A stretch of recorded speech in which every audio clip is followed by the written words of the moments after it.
म्हणजे उद्धव ठाकरे साहेबांनी या ठिकाणी मतचोरीच्या संदर्भात बोलू नये, कारण त्यांच्यावर नगरसेवक चोरीचा आरोप आहे.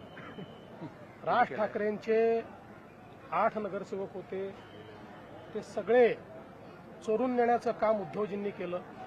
आता ठीक आहे, त्यांच्यासोबतच राज ठाकरे आहेत, पण अशा प्रकारची चोरी करण्याची प्रवृत्ती ज्यांची असेल, म्हणजे वोट चोरी तर आम्ही करतच नाही, पण वोट चोरीपेक्षा गंभीर आहे की लोकांच्या मताने निवडून आलेले नगरसेवक चोरायचे.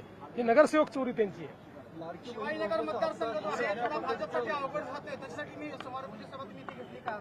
नाही, शिवाजीनगर मतदारसंघ जो आहे ना, हा भारतीय जनता पक्षाला सातत्याने साथ देतो आहे आणि असा माझा समज आहे की इथे सभा घेतली तर ती शुभ ठरते आणि म्हणून इथे सभा घेतली. साहेब, लाडक्या बहिणीचा हप्ता देऊ नये असं या ठिकाणी असं आहे की आता काही लोकांच्या पोटात ते दुखतं, त्यामुळे ते आयोगाकडे गेले. आयोगाने सांगितलं आम्ही मान्य करू.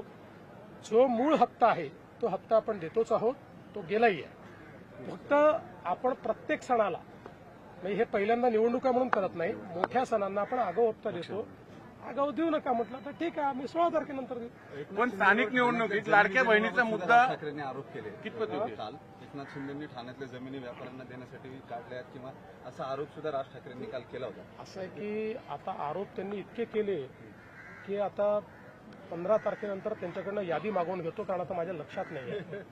इतके आरोप त्यांनी केलेले आहेत, त्यामुळे ती यादी मागवून घेतो आणि मग त्या यादीप्रमाणे त्याच्यावर उत्तर देतो.